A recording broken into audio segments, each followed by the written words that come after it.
and all. My name is Annapur. I study in Global Academy of Technology, Raja Rajeshwari Nagar. I'm currently in second year, third sem, studying in the branch Artificial Intelligence and Machine Learning. And I would like to present you the topic, the computer system and its components. Before beginning, I would like to thank my principal, Dr. Rana Pratap Reddy sir, my HOD, Mrs. Preeti ma'am, and my professor, Mr. Lakshmikant sir, for giving me this wonderful opportunity to present this beautiful topic. So now let's move on to the main topic, the computer system and its components. This image is a representation of a computer system. See you later on. So now let's move on. Firstly, what is the computer system? A computer system is a collection of entities, the hardware, software, and liveware that are designed to receive, process, manage, and present information in a meaningful format. So what are these things? The computer hardware are any physical parts of the computer. Example, the input devices. The input devices, namely the keyboard and the mouse, through which you provide input to the CPU. And the output devices are the monitor, the printer, the speakers, through which the CPU provides the output of what the information has been passed. Next, a computer software. A computer software is a set of programs or applications that are running in the CPU, and they are classified into two types: the system software and the application software. Next, what is liveware? It is the user who inputs all the information that is required or the instruction that he provides. Next,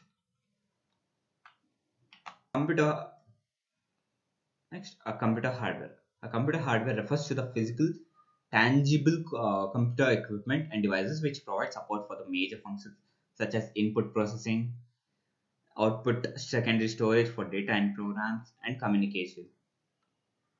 Next, categories of hardware. First one, input devices. A keyboard. A keyboard is the main input device of the computer. It contains three types of keys: alphanumerical keys, special keys, and functions keys, as shown on my image to the right. Using this, you provide the necessary information or the instructions to the computer. Next, a pointer or a mouse. These are the devices that are through which we enter data instructions into the computer using a pointer that appears on the screen. Items to be entered are selected by either pointing to or clicking on the element. Example, mouse joystick, sensitive screen, etc. A mouse. A mouse is a small handheld input device that controls the screen's cursor or the pointer in the conjunction with the way it's moved on a flat surface. And so this is a mouse. This left click is used to select or drag any objects or items. The right click is for more options, and the middle scroll wheel is for panning or zooming. Next,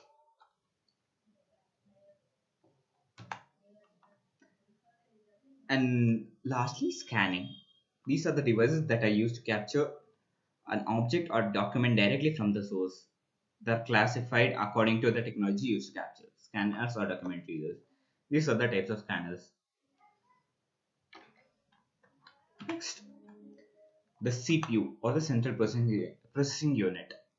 This is the heart and brain of the computer. It is also known as the processor, and it consists namely of three units: the control unit, the arithmetical logic unit, and the main memory unit. This is a diagram representing the input unit, the CPU, and the output unit. The secondary storage device is the SSDs or the HD hard drives in the CPU or the PC. This is the main memory or the RAM stack, in which all the main tasks takes place. Going on. What is this? What is the control unit? The control unit coordinates and controls the data flow in and out of the CPU, and also controls all the operations of the arithmetic logic unit or the ALU, the memory registers, and also input output units. It is also responsible for carrying out all the instructions stored in the program. It decodes the fetched instruction, interprets it, and sends control signals to the input-output devices until the required operation is done properly by the ALU and the memory. So basically, this control unit controls all the operations that are going on in the CPU. It controls all the operations of the ALU, the memory registers, the input and the output units, and it all manages so that no error takes place and all the instructions that are inputted by the user are done correctly.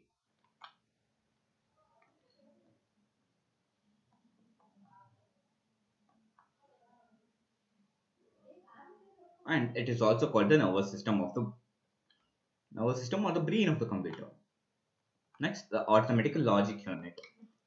The ALU, as its name suggests, it's a platform for mathematical calculations, takes logical decisions. Arithmetic calculations include addition, subtraction, multiplication, and division. Logical decisions involve comparison of two data items to see which one is larger or equal. Arithmetical logic unit is the main component of the CPU. It is the fundamental building block of the CPU. Arithmetic and logical unit is a digital unit that is used to perform arithmetical and logical tasks.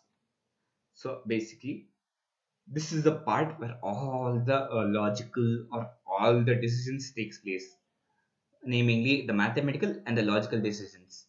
No matter which one is it, even if it's a larger or smaller, all the decisions takes place here. Moving on. So what is a memory register? A memory register is a temporary unit in the CPU that is used to store data, which is directly used by the processor. Registers can be of different sizes: 16-bit, 32-bit, 64-bit, and so on. And each register inside the CPU has a specific function, like storing data, storing an instruction, storing headers of the location of the memory, and etc. The user register can be used by an assembly language programmer for storing operands or intermediate results, etc. Accumulator or the ACC is the main register in the ALU and contains one of the operands of an operation to be performed in the ALU.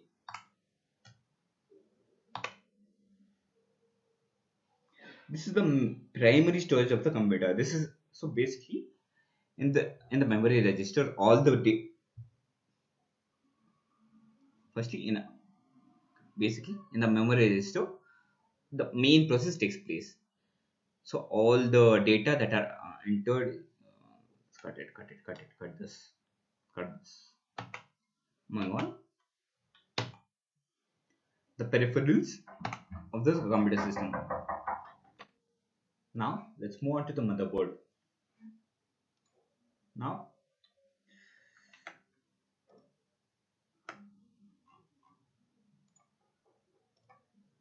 now let's move on to the motherboard. The motherboard, or the main board, the system board, the planar board, or logic board, is the main printed circuit board found in the computers and other expandable system. It holds many crucial electronic components of the system, such as the central processing unit and the memory, and provides the connectors for other peripherals. Basically, this is a motherboard.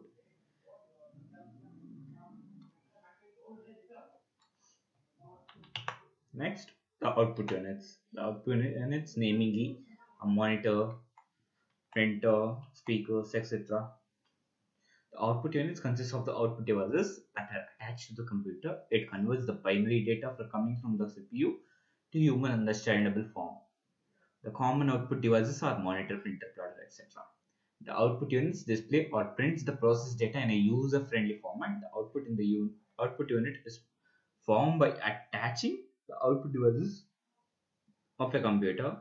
The output unit accesses information from the CPU, displays it to the user-readable form. So basically, it performs the task that is given by the user, processes it into the user understandable form, and so it basically, okay, now let's start.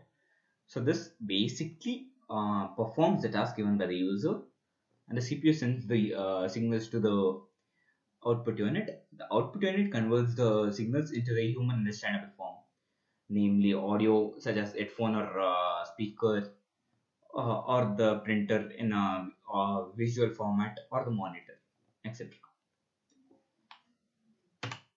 And thank you for listening to my presentation.